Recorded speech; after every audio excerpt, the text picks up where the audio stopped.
अग्नेन यशुपथाराय अस्मान् विश्वानि देववयुनानि विद्वान् जुजोध्यस्मत् जुहुराणमेनो भूयिष्ठां ते नमोक्तिं विधेम। हे प्रभु, जीवन यात्रा पथरे अनेक आकर्षण मते आकर्षित करुला बेले से सुंदर मार्गटी देखाओ। आपण ही मोर जन्म जन्मांतर कथा जानते, आपण मते शुभ मार्ग दर्शन करेंगे ये आशा और विश्वास अच्छे। हे प्रभु, से उपयुक्त मार्ग दर्शन करंतु, एतिक प्रार्थना एतिक निवेदन। प्रभु, उपनिषदर उपकथार आज अध्याय को समस्त श्रोता बंधु मानक समस्त दर्शक बंधु मानक मोर श्रद्धा सम्मान भक्ति निवेदन करुछि। बंधुगण, आम बारंबार बारंबार चिंतन करुले आम जिते दिन पर्यंत ईश्वर को जानी ना, जिते दिन पर्यंत से ईश्वरीय आनंद को उपलब्धि करना, जिते दिन पर्यंत जीवन को सरल सुगम और साफल्य मंडित करना, से दिन पर्यंत जीवन मुक्ति हो पारानी। ये जन्म मरण बंधन में पड़ा निश्चित। जावत जन्मम तावत मरणम तावत जननी जठरे शयनम जातस्य ही ध्रुवो मृत्यु। जन्म है माने मरवा को पड़ो। कहबार मोर उद्देश्य बंधु, आसतु जीवन में बहुत कथा जाने आज्ञा। घर केमी कर परिवार चाष केमी कर टीवी केमी आसो शाढ़ीटे केमी आसो वस्त्र केमी आसो सबू कथा बुझीगले, किंतु जीवन लक्ष्य कौन एक कथा बुझिले। से कहले ज्ञात्वा देवम उच्यते सर्वपाशी।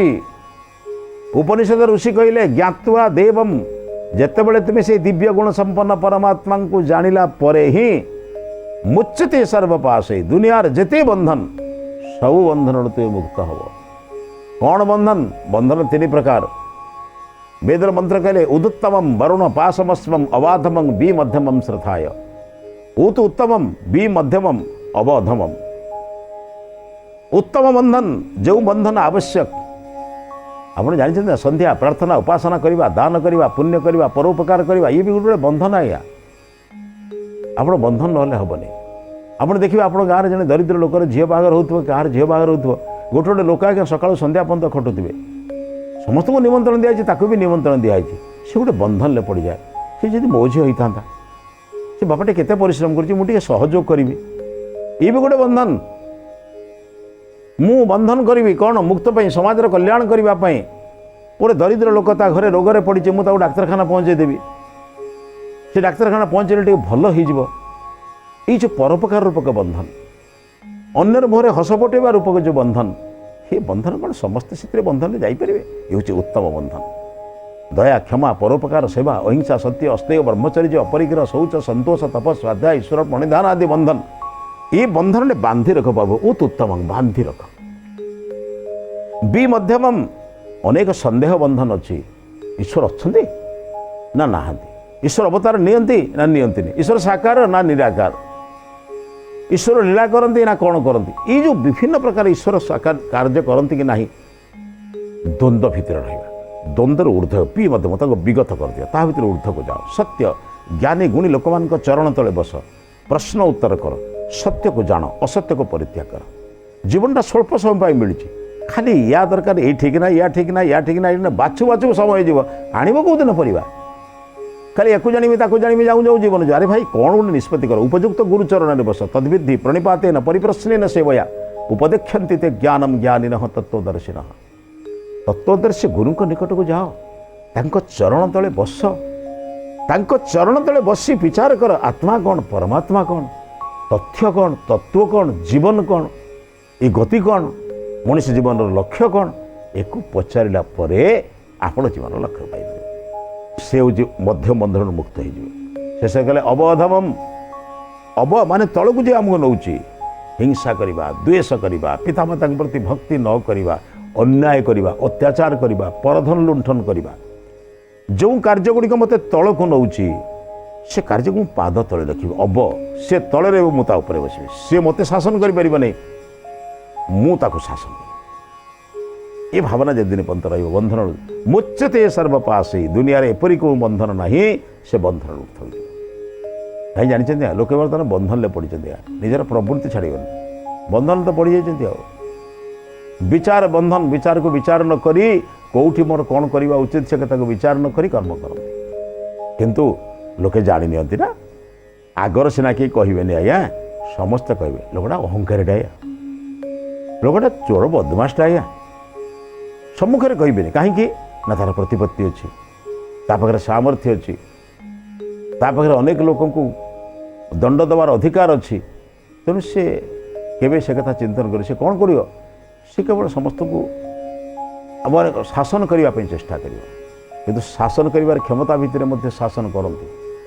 ଗୋଟିଏ ଜିନିଷକୁ ଶାସନ କରିବାର କ୍ଷମତା ଆପଣ ଦେଇଦିଅନ୍ତୁ।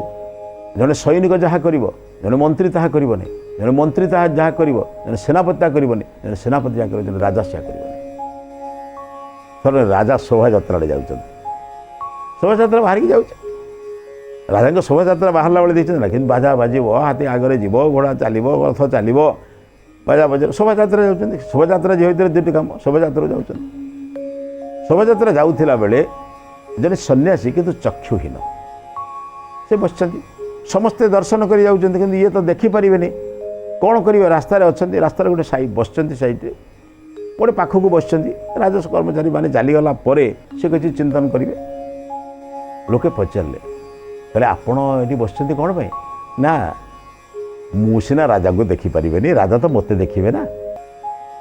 ରାଜା ଯିବା ପୂର୍ବରୁ ପ୍ରଥମେ ସୈନ୍ୟମାନେ ଯାଉଛନ୍ତି, ତାପରେ ସେନାପତି ଯାଉଛନ୍ତି, ତାପରେ ମନ୍ତ୍ରୀ ଯିବେ, ତାପରେ ଶେଷରେ ରାଜା ଯିବେ ନା। ସେଥିପାଇଁ ବାଜା ବାଜିଲା ଭିତରେ ଆଗରେ ଯେଉଁ ସୈନ୍ୟମାନେ ଅଛନ୍ତି ସେମାନେ କ'ଣ କହୁଛନ୍ତି? ରାସ୍ତା ଛାଡ଼, ରାସ୍ତା ଛାଡ଼, ରାସ୍ତା ଛାଡ଼, ଛାଡ଼ିଦିଅ, ରାଜା ଆସୁଛନ୍ତି। ମାନେ ସତର୍କ କରୁଛନ୍ତି ଲୋକଙ୍କୁ। ଯେମିତି ଆମର ଦେଖୁଛେ କୌଣସି ମୁଖ୍ୟ କର୍ମକର୍ତ୍ତା ମାନେ ଗଲେ ତାଙ୍କ ଆଗରେ ପୋଲିସ ମାନେ ରାସ୍ତା, ଆମର ଯେଉଁ ଅଛନ୍ତି ଆରକ୍ଷୀ ବନ୍ଧୁମାନେ, ସେମାନେ ତାଙ୍କ ରାସ୍ତା ମାନେ କ'ଣ କରନ୍ତି? ପରିଷ୍କାର କରି ଯାଆନ୍ତି। କହିବାର ଉଦ୍ଦେଶ୍ୟ ହେଉଛି ମାର୍ଗରେ ଅସୁବିଧା କିଛି ନ ହେଉ, ସେମାନେ ନିୟମିତ ଠିକ୍ ସ୍ଥାନରେ ପହଞ୍ଚନ୍ତୁ, ଠିକ୍ କର୍ମ କରନ୍ତୁ, ଏଇସବୁ ଦୃଷ୍ଟିକୋଣରେ କରନ୍ତୁ। କିନ୍ତୁ ବନ୍ଧୁ ଥରେ ଚିନ୍ତନ କଲେ ଏସବୁ ବିଷୟରେ ଯେତେବେଳେ ସୈନ୍ୟମାନେ କରୁଥିବେ, ସେତେବେଳେ ଆରକ୍ଷୀ ବନ୍ଧୁମାନଙ୍କ ଦୃଷ୍ଟିରୁ ଆଗରେ ଯେତେବେଳେ ଯାଉଛନ୍ତି, ଲୋକମାନେ ଭାବୁଛନ୍ତି ଦେଖିବେ ବୋଲି ରାଜାଙ୍କୁ, ଲୋକମାନଙ୍କୁ ହଟେଇ ଦେଲେ କ'ଣ ହେବ? ଲୋକମାନେ ସାଇଡ଼୍ରେ ଠିଆ ହେଇକି ରାଜାଙ୍କୁ ଦେଖିବା ପାଇଁ, ବହୁତ ଦିନ ରାଜାଙ୍କୁ ଦେଖିନାହାନ୍ତି, ରାଜାଙ୍କୁ ଦେଖିବା ପାଇଁ ବହୁତ ଲୋକ ଆସୁଛନ୍ତି। ସୈନ୍ୟମାନେ କହୁଛନ୍ତି ହଟିଯାଅ, ଦୂର ହେଇଯାଅ, ଦୂରକୁ ଯାଅ, ଘୁଞ୍ଚି ଯାଅ, ତାଙ୍କ ଭାଷାରେ କହୁଛନ୍ତି। ଲୋକ କ'ଣ କରିବେ? ସୈନ୍ୟମାନଙ୍କ ହାତରେ ଅସ୍ତ୍ର ଅଛି, କାଳେ ଅସ୍ତ୍ରରେ ଆଘାତ ହେଇଯିବ, କଥା ନ ମାନିଲେ କାଳେ ଅସ୍ତ୍ରରେ ଆଘାତ ଦେଇଦେବେ, କିମ୍ବା ରାଜାଙ୍କୁ କହିକି ଅଧିକ ଦଣ୍ଡ ଦେବେ, କିମ୍ବା ନାଁ ଲେଖି ନେବା ପରେ ସେମାନେ ରାଜକୀୟ ଦଣ୍ଡ ଘୋଷଣା କରିବା ପାଇଁ ତାଙ୍କୁ କାରାଗାରରେ ଯିବେ, ବହୁତ ଭୟ ଅଛି ନା। ତେଣୁ ସୈନ୍ୟମାନଙ୍କ କଥା ଶୁଣି ଲୋକେ ଛାଡ଼ି ଦେଉଛନ୍ତି। ପୁଣି ଯେତେବେଳେ ସୈନ୍ୟମାନେ ଆଗକୁ ଟିକେ ପଳେଇ ଆସୁଛନ୍ତି, ମଝିରେ ପୁଣି ପଳେଇ ଆସୁଛନ୍ତି, ରାଜାଙ୍କୁ ଟିକେ ଦେଖିବା ଉଦ୍ଦେଶ୍ୟରେ ପଳେଇ ଆସୁଛନ୍ତି।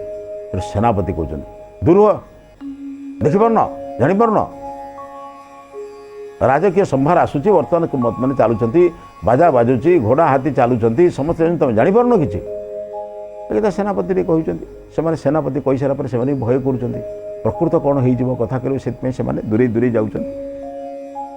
ତାପରେ ମନ୍ତ୍ରୀ ଗଲେ, ମନ୍ତ୍ରୀ କହୁଛନ୍ତି ଦେଖ ବାବୁମାନେ, ତମେମାନେ ଯଦି ଦୂରକୁ ନ ଯିବ ତାହେଲେ ତମେ ନିଜେ ହଇରାଣରେ ପଡ଼ିବ। କାଲି ସକାଳେ ଯେଉଁ ଲୋକମାନେ ଯାଉଛନ୍ତି, ଅନେକ ଜିନିଷ ନେଇ ଯାଉଛନ୍ତି, ବାଜା ବାଜୁଛି, ଅସ୍ତ୍ରଶସ୍ତ୍ର ଯାଉଛି, ବିଭିନ୍ନ ଲୋକ ତୁମକୁ ମାଡ଼ି ଦେଇପାରନ୍ତି, ତୁମର କ୍ଷତି କରିଦେବେ, କ'ଣ କରିବେ? ତେଣୁ ସେଇଥିପାଇଁ ତୁମେ ଟିକେ ସତର୍କ ହୁଅ, ତୁମେ ଟିକେ ଦୂରେଇ ଯାଅ, ଏଇଗୁଡ଼ିକ ବୁଝିବା ଦରକାର। ତିନିଟା କଥା ଶୁଣିଲେ ସନ୍ନ୍ୟାସୀ, ଶୁଣୁଛନ୍ତି, ସୈନ୍ୟମାନଙ୍କର କଥା ଶୁଣିଲେ, ସେନାପତିଙ୍କର କଥା ଶୁଣିଲେ ଏବଂ ମନ୍ତ୍ରୀମାନଙ୍କର କଥା ଶୁଣିଲେ। ଆଉ ଗୋଟେ ଚିନ୍ତା କରି କରିଛନ୍ତି ଆଜ୍ଞା, ପରମାତ୍ମା ପରିଚୟ ଦେବା ପାଇଁ ଯେଉଁ ଦୁଇଟି ଜିନିଷ ଦେଇଛି ନା, ଗୋଟେ ହେଉଛି ମୁଖ ଏବଂ ଗୋଟେ ହେଉଛି ବାଣୀ। ଦୁନିଆରେ କାହାରି ମୁହଁ ସହିତ କାହାରି ମୁହଁ ମିଶିବନି, ଏମିତିକି ଯମଜ ସନ୍ତାନ ଜନ୍ମ ହେଇଥିଲେ ବି କାହାରି ମୁହଁ ସହିତ କାହାରି ମୁହଁ ମିଶିବନି। କଳ୍ପନା କରୁଛନ୍ତି? କେବେ କାହାରି ମୁହଁ ସହିତ କାହାରି ମୁହଁ ମିଶିବନି।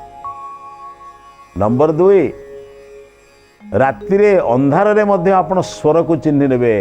ପରମାତ୍ମା କାହାରି ସ୍ୱର ସହିତ କାହାରି ସ୍ୱର ମିଶାଇ ନାହାନ୍ତି। ଆପଣ ଜାଣିଛନ୍ତି, ରାତି ଅଧରେ ଯଦି ନିଶାଦ ରାତିରେ ଆପଣ ଶୋଇଥିବେ, ବାହାରେ ଆପଣଙ୍କ ବାପା ଡାକିବେ, ମାମୁଁ ଡାକିବେ, କି ଆଉ କିଏ ଡାକିଲେ, ଆପଣ ସେ ଡାକରୁ ଜାଣିନେବେ ବାପା ଡାକୁଛି କି ମାମୁଁ ଡାକୁଛି। ଏଇ ଯେଉଁ ସ୍ୱରରୁ ଜାଣିବା, ସେମିତି ମଧ୍ୟ ଆଉ ଗୋଟେ ବ୍ୟବହାର ହେଉଛି, ଆଉ ଗୋଟେ ବ୍ୟବହାରରୁ ଜାଣିବା। ବ୍ୟବହାର ଦ୍ୱାରା ମଣିଷ ମିତ୍ର ଓ ଶତ୍ରୁ ହେଇଯାଏ। କେହି ଜନ୍ମରୁ ମିତ୍ର ଶତ୍ରୁ ନଥାନ୍ତି, କେହି ଆମ ଜନ୍ମ ହେଲା ବେଳେ ଶତ୍ରୁ ହେଇକି ଜନ୍ମ ନେଇନଥାନ୍ତି। ବ୍ୟବହାରେଣ ମିତ୍ରାଣୀ ଜାୟନ୍ତେ ରିପବସ୍ତଥା, न कश्चित् कस्यचित् मित्रो न कश्चित् कस्यचित् रिपु। व्यवहारेण मित्राणि जायन्ते रिपवस्तथा। मनुष्य व्यवहार द्वारा शत्रु हुए, व्यवहार द्वारा मित्र हुए। आम एपरी व्यवहार करवा नहीं ଯାହାଦ୍ୱାରା କି ଶତ୍ରୁ ଆମର ମିତ୍ର ହୋଇଯାଉ ବରଂ କିନ୍ତୁ ମିତ୍ରଟିଏ ଶତ୍ରୁ ନୁହଁ। ଅନେକ ଲୋକଙ୍କ ମିତ୍ର କରିପାରିବା କିନ୍ତୁ ଶତ୍ରୁ କରିପାରିବା। ତେଣୁ ଜାୟନ୍ତେ ରିପବସ୍ଥା ଏ କଥାକୁ ଚିନ୍ତନ କରୁଥିବା ଆପଣ ଭାବୁଛନ୍ତି। ଗଲା ପରେ ରାଜା ଦେଖିଲେ, ରାଜା ଯେତେ ଯେତେ ଆଗକୁ ଯାଉଥାନ୍ତି ତାଙ୍କ ପଛରୁ ଲୋକମାନେ ପଳେଇ ଯାଉଥାନ୍ତି। ରାଜା ଶେଷ ଲୋକଙ୍କୁ ଦେଖି ଦେଖି ଯାଉଥାନ୍ତି। କାହିଁକି? ଯେଉଁମାନେ ଶୋଭାଯାତ୍ରାରେ ଆଗରେ ଥିଲେ ରାଜା ଯେତେବେଳେ ଅତିକ୍ରମ ସୈନ୍ୟମାନେ ଅତିକ୍ରମ କରୁଛନ୍ତି, ଯେତେବେଳେ ସୈନ୍ୟ ସାମନ୍ତଙ୍କର ଅନ୍ୟାନ୍ୟ ପଟୁଆର ଅତିକ୍ରମ କରୁଛି ସେତେବେଳେ ରାଜା ଶେଷରେ ଅଛନ୍ତି। ରାଜା ସମସ୍ତଙ୍କୁ ଦେଖୁଛନ୍ତି। ଯେଉଁମାନେ ରାଜାଙ୍କୁ ଦେଖିଦେଲେ ସେମାନେ ଚାଲିଗଲେ। ଚାଲିଗଲା ପରେ ଦେଖିଲେ ଏ ସନ୍ନ୍ୟାସୀ ଜଣକ ରାସ୍ତା କଡ଼ରେ ବସିଛନ୍ତି। ସନ୍ନ୍ୟାସୀଙ୍କ ପ୍ରତି ରାଜାଙ୍କର ଦୁର୍ବଳତା ଅଛି। ସନ୍ନ୍ୟାସୀ ସାଧୁ ସନ୍ଥଙ୍କ ପ୍ରତି ରାଜାମାନଙ୍କର ଯେଉଁଦିନ ଦୁର୍ବଳତା ହେବ ଜାଣିବେ ସେ ରାଜ୍ୟରେ ନିଶ୍ଚିତ ଭାବରେ ସଫଳତାପୂର୍ବକ କିଛି କାର୍ଯ୍ୟ ହେଉଥିବ, ଧାର୍ମିକ କାର୍ଯ୍ୟ ହେଉଥିବ। କାହିଁକି? ଯେଉଁ ଦେଶରେ ରାଜା ବିଦ୍ୱାନ ସାଧୁ ସନ୍ଥ ଜ୍ଞାନୀ ଗୁଣୀ ଲୋକଙ୍କୁ ରାଜା ସମ୍ମାନ ଦିଅନ୍ତି ନାହିଁ ସେ ଦେଶରେ ନିଶ୍ଚିତ ଭାବରେ ଏଇ ଯେଉଁ ଅପୂଜ୍ୟମାନଙ୍କର ପୂଜା ହେଉଥିବ, ପୂଜ୍ୟ ଲୋକମାନଙ୍କର ପୂଜା ହେଉନଥିବ। ସେଥିପାଇଁ କହିଲେ ବିଖ୍ୟାତା କବୟୋ ବସନ୍ତି ବିଷୟେ ଯେସାମ୍ ପ୍ରଭୁ ନିର୍ଧନା। ବିଖ୍ୟାତ କବିମାନେ ଯେଉଁ ରାଜାଙ୍କର ଜମିଦାରଙ୍କର ରାଜ୍ୟରେ ନିର୍ଧନ ଭାବରେ ବାସ କରନ୍ତି, ଅଭାବରେ ବାସ କରନ୍ତି, ତେଣୁ ସେ ରାଜାମାନଙ୍କୁ ଧିକ୍। କାହିଁକି? ଯେ କବିମାନେ ହେଉଛନ୍ତି ମଣିଠାରୁ ମଧ୍ୟ ଆହୁରି ମୂଲ୍ୟବାନ। ତେଣୁ ସେମାନଙ୍କୁ କେବେ ଅବମାନନା କରନି। ଭର୍ତ୍ତୃହରି କହିଲେ ବିଦ୍ୱାନମାନଙ୍କୁ ମା ଅବମଂସ୍ଥା, କେବେ ତାଙ୍କୁ ଅସମ୍ମାନ କରନି। ଯେଉଁ ଦେଶରେ ବିଦ୍ୱାନମାନଙ୍କର ଅସମ୍ମାନ ହୁଏ ସେ ଦେଶରେ କେବେ ମଙ୍ଗଳ ଆସେନି। ପ୍ରତିବଧ୍ନାତି ହି ଶ୍ରେୟ ପୂଜ୍ୟ ପୂଜା ବ୍ୟତିକ୍ରମ। ପୂଜ୍ୟ ପୂଜାର ବ୍ୟତିକ୍ରମ ହେଲେ ମଙ୍ଗଳ ବାଧା ସୃଷ୍ଟି ହୁଏ। ରାଜା ଜାଣିଛନ୍ତି ଏକଥା। ସେ ରାସ୍ତାରେ ଜଣେ ସନ୍ନ୍ୟାସୀଙ୍କୁ ଦେଖିଲା ପରେ ସମସ୍ତେ ପ୍ରଣାମ କରିବା ସ୍ୱାଭାବିକ। ରାଜା ହେଉଛନ୍ତି ଦେଶର ଶାସକ, ପ୍ରଣାମ କରିବେନି କୁଆଡ଼େ ଯିବେ? ସନ୍ନ୍ୟାସୀ ବି ପ୍ରଣାମ କରିବେ, କିନ୍ତୁ ସନ୍ନ୍ୟାସୀ ପ୍ରଣାମ କଲେ ମଧ୍ୟ ସନ୍ନ୍ୟାସୀଙ୍କ ଠାରୁ ଆଶୀର୍ବାଦ ନେବା ରାଜାର ମଧ୍ୟ କର୍ତ୍ତବ୍ୟ। ରାଜା ଯେତେବେଳେ ସନ୍ନ୍ୟାସୀଙ୍କୁ ରାସ୍ତା କଡ଼ରେ ଦେଖିଲେ ସମସ୍ତେ ଆଗକୁ ପଳେଇ ଗଲେଣି। ତାଙ୍କୁ ଦେଖିଲା ପରେ ରଥରୁ ଓହ୍ଲେଇଲେ, ତାଙ୍କ ଆଶୀର୍ବାଦ ନେଲେ କିମ୍ବା ତାଙ୍କର ଯାହା କଥା ଶୁଣିଲେ। ରାଜା ଗଲେ, ଯାଇ ପ୍ରଣାମ କରି କହିଲେ ମହାରାଜ ମୁଁ ଆପଣଙ୍କୁ ପ୍ରଣାମ କରୁଛି। କାରଣ ରାଜା ଆଗରୁ ଜାଣିଛନ୍ତି ଇଏ ହେଉଛନ୍ତି ଚକ୍ଷୁହୀନ ବା ଏଙ୍କର ଚକ୍ଷୁରେ ଦେଖିବାର ଶକ୍ତି ନାହିଁ, ଏକଥା ଆଗରୁ ଜାଣିଛନ୍ତି। ସେଥିପାଇଁ ଅତ୍ୟନ୍ତ ଶ୍ରଦ୍ଧାର ସହିତ ଭକ୍ତିର ସହିତ ପ୍ରଣାମ କରି କହିଲେ ମହାଶୟ, ସ୍ୱାମୀଜୀ ମହାରାଜ ମୁଁ ଆପଣଙ୍କୁ ପ୍ରଣାମ କରୁଛି, ନମସ୍ତେ କରୁଛି। ଏବଂ ମୁଁ ଯେହେତୁ ଶୋଭାଯାତ୍ରାରେ ଯାଉଛି ଆପଣଙ୍କ ପାଇଁ କିଛି ବସ୍ତ୍ର ଓ ଅନ୍ୟାନ୍ୟ ଜିନିଷ ଆଣିଛି, ଆପଣ ତାକୁ ଗ୍ରହଣ କରନ୍ତୁ। ଯାହା ଆଣିଥିଲେ ଥାଳିରେ ସମସ୍ତେ ବସ୍ତ୍ର ଗୁଡ଼ିକ ପ୍ରଦାନ କଲେ, ସବୁ ଦେଲେ। ଦେଲା ପରେ କହିଲେ ଆପଣ ରାଜା କହୁଛନ୍ତି, କାରଣ ମୁଁ ଆଗରୁ ଦେଖିଲି ଯେ ଆପଣଙ୍କର ମନ୍ତ୍ରୀ, ଆପଣଙ୍କର ସେନାପତି ଓ ସୈନ୍ୟମାନେ ଯାଉଛନ୍ତି। ଅର୍ଥ କ୍ରମାନ୍ୱୟରେ ସର୍ବପ୍ରଥମେ ସୈନ୍ୟମାନେ ଯାଉଛନ୍ତି, ତାପରେ ସେନାପତି ଯାଉଛନ୍ତି, ତାପରେ ମନ୍ତ୍ରୀମାନେ ଯାଉଛନ୍ତି। ଆପଣ ସଭା ଶେଷରେ ଯାଉଥିବେ, ଏଇଟା ତ ସ୍ୱାଭାବିକ କଥା। ତେଣୁ ଆପଣ ରାଜା ହିସାବରେ ଆପଣଙ୍କର ସମ୍ଭ୍ରମ ରକ୍ଷା କରି ଆପଣ ବଡ଼ ସୁନ୍ଦର ଭାବରେ କଥାବାର୍ତ୍ତା କହିଥିବାରୁ ଆପଣଙ୍କ ରାଜା ବୋଲି ମୁଁ ତ ଏକ ଜାଣିଲି, ଆପଣ ନିଜେ ପରିଚୟ ଦେଲେ, କିନ୍ତୁ ଆପଣଙ୍କ ବଚନ ହିଁ ଆପଣଙ୍କୁ ଜଣାଇଦେବ। ରାଜା ଆଶ୍ଚର୍ଯ୍ୟ ହେଲେ, ଜଣଙ୍କର ଚକ୍ଷୁ ନାହିଁ। ସେ କେମିତି ଜାଣିଲେ? ପ୍ରଥମେ ଯାଉଛନ୍ତି ସୈନ୍ୟମାନେ, ତାପରେ ଯାଉଛନ୍ତି ସେନାପତି, ତାପରେ ଯାଉଛନ୍ତି ମନ୍ତ୍ରୀମାନେ। କହିଲେ ମହାରାଜ ଏ ତ କୌତୁହଳ କଥା, ଆପଣ ତ ଦେଖିନାହାନ୍ତି। କହିଲେ ନାଇଁ ନାଇଁ ନାଇଁ, ବ୍ୟବହାରରେ ଜାଣିଲି। ବ୍ୟବହାର ମିତ୍ରାଣୀ ଯାଆନ୍ତି ବ୍ୟବହାରରେ। କ'ଣ ବ୍ୟବହାର? ନା ଆଗରେ ଯେଉଁ ସୈନ୍ୟମାନେ ଗଲେ ଏଇ ଉଠ ଯାଅ ଚାଲ, ତାଙ୍କ ଭାଷା। ସେଇ କଥାକୁ ସେନାପତି କହିଲେ ଆରେ ଯାଉଛ ନା ନାଇଁ, ତମକୁ ଭୟ ଲାଗୁନି? କିଛି ଲାଗୁନି ତମକୁ? ଶବ୍ଦ ବୁଝିଲି। ମନ୍ତ୍ରୀ କହିଲେ ଦେଖ ବାପା, ଏଭଳି ଯଦି ତମେ ଘୁଞ୍ଚି ଆସିବ, କାଲି ସକାଳେ ବହୁତ କିଛି ଯାଉଛନ୍ତି, କିଛି ତୁମକୁ ପଡ଼ିଯିବ ତମ ଉପରେ, ବା ଯେଉଁ ରଥ ଆଦି ଯଦି କୌଣସି ତାର ଚକା ତମ ଉପରେ ଚଢ଼ିଯିବ, ତାହେଲେ ତୁମର ପାଦରେ ଆଘାତ ହେବ। ତେଣୁ ଏଭଳି ତୁମେ ଟିକେ ଘୁଞ୍ଚି ଯାଅ। ଏ ତିନି ଜଣଙ୍କ କଥାରୁ ମୁଁ ଅନୁଭବ କଲି କିଛି ଲୋକ ସୈନ୍ୟମାନେ କଥା କହୁଥିଲେ, ତାପରେ ସେନାପତି କହୁଥିଲେ, ତାପରେ ମନ୍ତ୍ରୀ କହୁଥିଲେ। କହିଲେ ଆପଣ ଏଇ ବ୍ୟବହାର କେମିତି ଜାଣି? କହିଲେ ଆଜ୍ଞା ପରମାତ୍ମା ଆମକୁ ମୁଖରେ ବାଣୀ ଦେଇଛନ୍ତି ଭାବକୁ ପ୍ରକାଶ କରିବା ପାଇଁ। ଭାବ ପ୍ରକାଶ କରିବାର ଏକମାତ୍ର ସାଧନ ହେଉଛି ବାଣୀ ବା ଭାଷା। ଯଦି ଭାଷା ମଧୁର ନ ହେଲା, କାରଣ ସୈନ୍ୟମାନେ ତାଙ୍କ ହିସାବରେ ଭାଷା କହିଲେ, ସେନାପତି ତାଙ୍କ ହିସାବରେ ଭାଷା କହିଲେ, ମନ୍ତ୍ରୀ ତାଙ୍କ ବିଷୟରେ ଭାଷା କହିଲେ, ମୁଁ ଜାଣିଲି ରାଜା ଆଶ୍ଚର୍ଯ୍ୟ ହେଲେନି, କେବଳ ବିଚାର କରିପାରିଲେ। କହିଲେ ଚକ୍ଷୁ ନଥିଲେ କ'ଣ ହେଲା? ବିନା ଚକ୍ଷୁରେ ଯେତିକି ଜିନିଷ ଦେଖିଲେ, ଯାହା ଯାହା ଦେଖିଲେ ସେଇ କଥାଟାକୁ ପ୍ରଚାର କରିବା ଉଦ୍ଦେଶ୍ୟରେ ବର୍ତ୍ତମାନ ସେ ଜଣେଇଦେଲେ ଯେ ସୈନ୍ୟମାନେ ତାଙ୍କ ଭାଷାରେ କହୁଥିଲା ବେଳେ ସେନାପତି ତାଙ୍କ ଭାଷାରେ କହୁଛନ୍ତି, ମନ୍ତ୍ରୀ ତାଙ୍କ ଭାଷାରେ କହୁଛନ୍ତି। ବନ୍ଧୁଗଣ, ଆମେ ଚିନ୍ତନ କରିବା ଆମର ଭାଷା ଦ୍ୱାରା ଆମେ ପରିଚିତ ହେବା ନା ଭାବରେ ପରିଚିତ ହେବା? ରାଜା ହାତ ଯୋଡ଼ି କହିଲେ ମହାରାଜ, ଯେଉଁ ଶବ୍ଦ ଦ୍ୱାରା ଆପଣ ଚକ୍ଷୁ ରହିଲେ ବି ଆପଣଙ୍କୁ କଷ୍ଟ ଲାଗୁଛି, ମୁଁ ସେଭଳି ବାକ୍ୟ କହିଥିବାରୁ ମୋର ସୈନ୍ୟମାନଙ୍କ ପକ୍ଷରୁ ଆପଣଙ୍କ ପାଖରେ କ୍ଷମା ପ୍ରାର୍ଥନା କରୁଛି। ଚକ୍ଷୁ ନଥିବା ସନ୍ନ୍ୟାସୀ ଜଣକ ରାଜାଙ୍କର ହାତକୁ ଛୁଇଁ ପକାଇ କହିଲେ ମହାରାଜ ଆପଣ କ'ଣ କହୁଛନ୍ତି?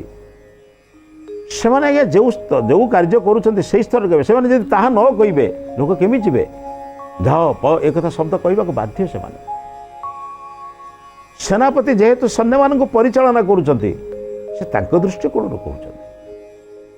ମନ୍ତ୍ରୀ ଯେହେତୁ ମନ୍ତ୍ରଣା ଦେଇ ଏ ସମସ୍ତ ପ୍ରକାର ସେନାପତି, ସୈନ୍ୟ, କୋଷାଗାର ଆଦି ସବୁ କଥାକୁ ଚଳୁଛନ୍ତି, ତେଣୁ ତାଙ୍କର ଭାଷା ପୃଥକ ରହିବା ସ୍ୱାଭାବିକ। ଆପଣ ରାଜା, ଆପଣ ସଂସ୍କାର ଶିଖିତେ, ଆପଣ ପାଠ ପଢ଼ିଛନ୍ତି ଗୁରୁକୁଳରେ, ଆପଣଙ୍କ ପିତା ଜଣେ ଧାର୍ମିକ ଥିଲେ, ଆଧ୍ୟାତ୍ମିକବାଦ ଥିଲେ, ଆପଣଙ୍କର ଭାଷା ଆପଣଙ୍କ ହିସାବରେ ହେଉଛି।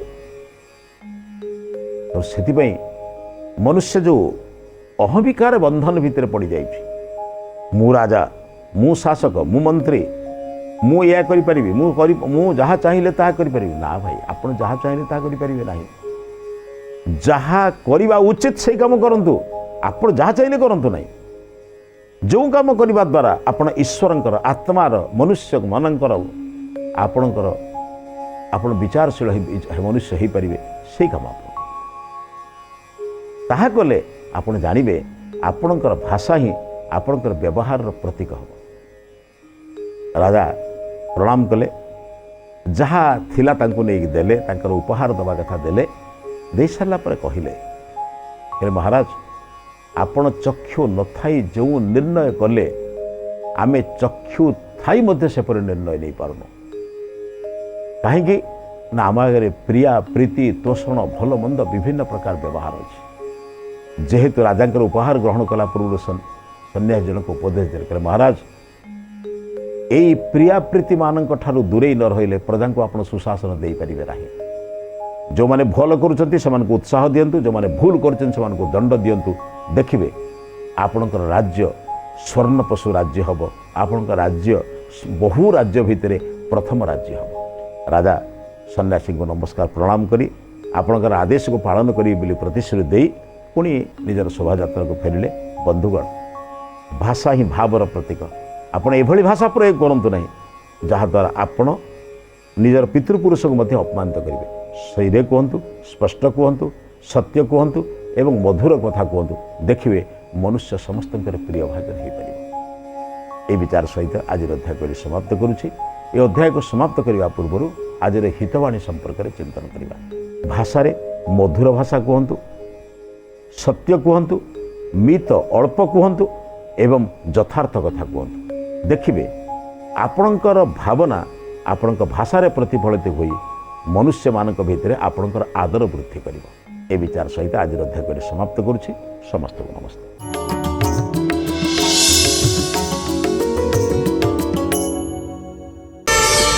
ପ୍ରାର୍ଥନା ଆମ ଆନନ୍ଦର ଉତ୍ସ।